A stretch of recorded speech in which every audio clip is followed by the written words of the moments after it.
I was thinking about the phrase this week that is so common now among people.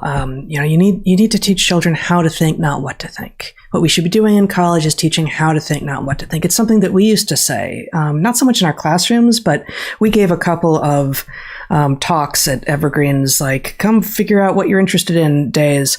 And as I remember, they always put us in the farthest room, like at the bottom of a dark staircase with the missing stairs, and still the rooms were filled. Right. But we used to invoke this, right? Because it seems, once you hear it, it seems obvious. And yes, also there needs to be a basis. And I have heard some mostly conservative pushback on, like, no, there needs to be a framework upon which you can ask the questions. But my sense has always been, actually, that comes, like, if you put the what forward, then you often never get to the how. And if you put the how forward in education, you will end up interspersing the what in a lot of places. Yeah, and also, it would be really challenging to teach the how without it resulting in the what. The point is, the what is the natural consequence of getting the how right. I think so. And certainly we had, I believe, excellent success doing it that way. I have heard, I do hear murmurings, and even louder than that, from, again, largely conservatives who want what they view as a more traditional approach to education. I don't think they're right. I'm sure they're not right at the college level. I do wonder if there's sort of an age at which, well, there are some topics, and we talk about this in the school chapter and the childhood chapter of our book. There are some topics which you're not going to be able to educate yourself in, likely by simple observation. Things like calculus. Yeah, I don't believe that any of us who've used teach students how to think, not what to think, actually mean don't have a what. Right. Don't the include point is, a there's what. lots of what, but the point is, the what is the consequence of a how, and you can teach material. So you're arguing with me as if this is my position. I am telling you for sure that this is a position that is out there. Right, but I don't understand, like, I don't agree with it, nor do I fully understand it. So it's really going to be just frustrating for you to sort of argue with me. I'm like, I agree with you, but I know that let's say that there are people who say, no, actually the fundamentals first, right? Right. And you need some fundamentals, right? Mm-hmm. You're not going to be able to figure out how a cell works without somebody saying that's the mitochondria and here's what it does. Mm-hmm. But I think the thing is it's like, when we were talking about this, you and I were talking about it earlier this week. There are lots of things like, the government that governs best governs least, which, yes, if you take a narrow understanding of it, suggests no government is good, but that's, of course, not what it means at all. Right. And so this is one of those things. It doesn't mean don't tell them what. It means that. Well, but literally, the phrase is teach children how to think, not what to think. So I think that's what people hear, because that's literally the words. So let's go there. Yep. Okay. What I learned this week, or actually what I was reminded of this week, and I thought I was learning it, but it turns out I knew it back in 1990, is that phrase, I believe, originated, or at least I as far as I can tell, originated with Margaret Mead in her 1928 book, Coming of Age in Samoa. And I found, this is the copy that I had in my intro to cultural anthropology class, because after going through a number of majors, I ended up with a degree in anthropology. And I have in this book, so I've since now gone through and started book darting it. That's a modern thing, but I used to underline in books, which I don't do anymore. And I find here my underlining from 1990, I think, the children must be taught how to think, not what to think, in her very final chapter, Education for Choice. And one of her positions in here is that modern societies, as she refers to them, have all of this choice, and that's a good thing, but we have to understand that it comes with challenges, and that in a society like Samoa, she argues, because there is so much less choice, it is easier to have to have a culture that is sort of all of a type, which of course makes sense once you hear it said that way. Now, I will say that Mead has taken a hit, like a big hit of late, and not even that recently. It's been a few decades now where basically, a lot of anthropologists decided that they didn't want to pay attention to her, is how I sort of understood the story. And we're looking for ways to, I don't know, like deep six her, like, something, I don't know. She was retcanned. Retcanned? Yeah. Retroactively canceled. Cool. Yes. She was retcanned. So Mead, or the attempt was made to retcan her, retroactively cancel her. Because the fact is that, she is still understood to be one of, she was a woman working in a field where there weren't many women in an era when ethnography was being done, but was also always communicated in very highfalutin terms that were not communicated well to the public because that was not the point. And this book, Coming of Age in Samoa, she actually specifies in an introduction that she later writes that it was the first book that she intentionally wrote it with the intention of it being, and it turns out it was the first time it had been done, of writing a scholarly work in inaccessible prose. So that's extraordinary, right? She wrote in English in a field where the lingua franca was jargon. Yeah, exactly. She wrote it. That's perfect. She wrote it in English. It wasn't perfectly said. I kind of, Well, no, but so I'll say it again, and I'll probably stumble on the same thing. She wrote it. She wrote, Margaret Mead wrote Coming of Age in Samoa in English in a field in which the lingua franca was jargon. Oof, well done. Oh, thank Setting you. the bar. Oh, yeah, there we are. But so I don't have all the details in my head right now. Someone who came of age himself, if you will, reading Mead, wanting to become an anthropologist, many, many years later, like I think in the 70s, maybe went himself as a proto-anthropologist seeking to do ethnography, went back to Samoa in order to, see this amazing culture and interact with and again, do some ethnography. And very quickly, he reports, I think, found an informant, or maybe it was two, from when Mead had been there. So by now, very, very old, who said, and mostly she was talking to teenage girls because she was doing coming of age work, and she as a woman herself had greater access to the girls than the boys. And so she found an informant or two that had been one of Mead's informants who said, yeah, those were really invasive questions. And I just was not, I'd never thought about these kinds of questions before. So I just told her what I thought she wanted to hear.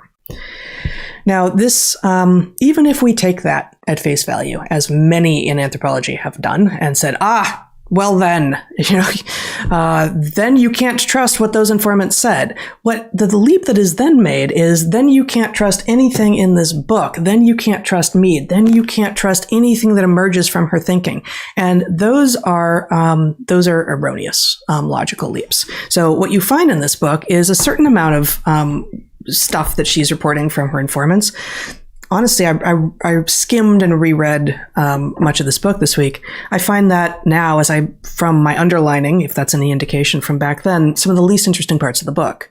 It's her observations of cultural happenings and how she describes them, and then also the interpretation that she puts on them as separate things. What is actually happening, and then what does she think it means? Those are the places where she shines.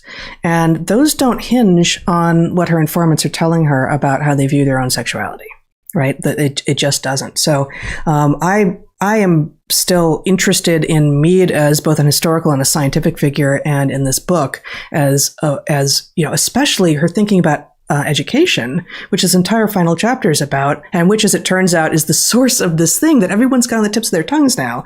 We should teach children how to think, not what to think, which I once knew and I had forgotten, and I assume most people don't know that that's from Mead. A couple things. One, it is taught in anthropology. Nobody assumes that informants are speaking accurately. Right. Everybody who understands human beings knows that that is unlikely to be perfectly true and may be totally false. And it is especially likely to be false on sexual matters where human beings are not typically all that honest. Right. So anyway, it would be shocking if Mead had fallen into that and just simply assumed that her informants were telling her exactly what they thought. Right. So the whole retcanning thing. Retroactive cancellation. Retroactive cancellation. Yeah. It's a genre. It is a genre. It's a genre. Oh yeah. And I think the thing is, we've seen a bunch of these cases, and they're highly relevant, right? Luc Montagnier, right? Retroactively canceled. The discoverer of HIV, canceled because he had some very heterodox views on some other matters, including whether or not HIV is the cause of AIDS, where he initially believed it was and came to believe it wasn't. Similarly, Carrie Mullis. Another Nobel Prize winner who has been downgraded in people's estimation. Right. There are many other examples. I mean, it could be argued. Nap Shagnon. Napoleon Chagnon with the Yanomami.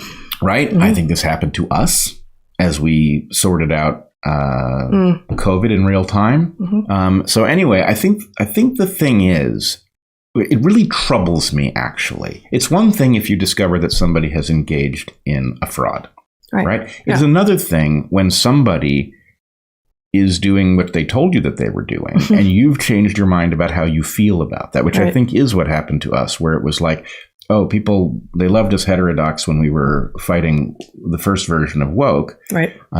But then the point is we tread into sacred territory. And the point is, actually, we're doing the same thing that we've done all along. Right. You've just decided you don't like it this time. Yeah. Not trying to be heretics, trying to see what's real. Yeah. Yeah, indeed. So I will also mention, and this is going to be something that I'll write about in my natural selections this week, but in, I believe, that same class where I was assigned Coming of Age in Samoa and read it back in 1990, 1991, something. I also had this book, which no one has ever heard of, and I can't even find anywhere. And so I lent it out to a couple of students at one point, and a couple points, and almost didn't get it back. It's like, I treasure this book. It's also since been book darted. This is Coming of Age in New Jersey, written by an anthropologist, Michael Moffat, Coming of Age in New Jersey, College and American Culture. And in it, he's a young anthropologist hired at Rutgers who decides to go undercover in the Rutgers dorms. And that route, he's 33 and he's pretending to be a slightly older freshman coming back to school for the first time. And this is in the late 70s. And that only lasts through like orientation. Like it only lasts a week or so. But then he stays in touch with a bunch of the kids that he met then. And he spends 2 years living in the dorms, but as an anthropologist, as a participant observant, engaging in participant observation, not pretending to be an undergrad, both then in the late 70s and then again in the early mid 80s. And I read this book in the early 90s and was reminded of dorm life from my freshman year very much. It struck me as like, okay, this really, the college experience for so many weird kids is precisely the coming of age ceremony that we don't really have anymore. And I got a fork here. There's two places I want to go. The first one is John McWhorter wrote an excellent op-ed in the New York Times this week on whether or not we should really be thinking that everyone who's college age should be going to college. And he says, among many other things, and I'll link this in the show notes, quote, and this actually is an idea from a former president of Bard College, an offshoot of which is Simon's Rock, which John McWhorter went to as well. Quote, the idea that in our society, the ordinary trajectory after high school is to attend another 4 years of school has become arbitrary, purposeless, and even absurd. And that is certainly true. And he asks in the book, in the article, how many of the things that we are interested in people doing actually requires 4 years of college. He doesn't get into what, anyone who's familiar with his work knows to be some of his other main criticisms. Indeed, his most recent book called Woke Racism, the idea that college may be actually more harmful than good at all, as opposed to this other argument, which is even if college is functioning as it should, aren't there a lot of things that you might be doing that would be incredibly valuable both for you and for society that could be better attained through learning through apprenticeship, for instance? That's not a word he uses in the article, but yeah. Well, I must say, at one level, I feel I have long since lost my patience with the idea that this is debatable about modern college. Right. Sure. I think there is a question about whether or not college makes sense. Certainly, you and I experienced, and many of our better colleagues talked about the fact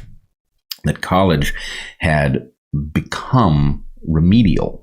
Right. That effectively, for many people, college is where they learn things that prior generations might have learned in high school. Right? Absolutely. And this is a point McWhorter makes also. Yes. So that is a very troubling fact. Now, as for it being a rite of passage, I agree. And I think we talk about in our book, I agree that it's sort of the closest thing that we've got. But I think it's fairer to say we actually don't have a rite of passage. Yes. And that rites of passage are crucial in the sense that you have I'm struggling for an alternative to the word juvenile, but you have effectively a pre-adult program, and it is not synonymous with your adult program. And it is not that there is some event that actually causes you to transition, but you need to know when it is that you are, when it is the time to put away childish things, when it is that you are responsible at the level of an adult, when it is that you are allowed to avail yourself of the extra tools that come with adulthood. And the point is we blurred all of these distinctions, imagining them antiquated or something. And of course, that's insane. It's, yet another example of Chesterton's everything, right? Yeah. It's, who would have thought that in a world in which every culture had its rites of passage, that eliminating rites of passage would have caused a problem? Right. You could see it coming a mile away. Yeah. But we've done it, and it's resulted in a permanent infantilization where people never mature. And so at some level, my feeling is, is college necessary for everybody? Is it absolutely required that we keep our best people out of college so they don't get their thinking polluted by this insane mechanism in which they are now being told that men can become women, 2 + 2 might not equal 4? This is, the point is, do we want them? I'm going to avoid using the term that is causing so much trouble in the last 2 weeks, but do we want them inculcated into sophistry? The people that we're going to depend on to build the future? No, we have to keep it away from them. And that's not to say that college couldn't serve a purpose, but it is to say that modern college can't. Modern college has proven that it can't, and it has proven that it can't because they've all failed the same way. If it could succeed, then some of them would be succeeding, even if it was a tiny fraction. And the fact that it's none tells us that mechanism is lost.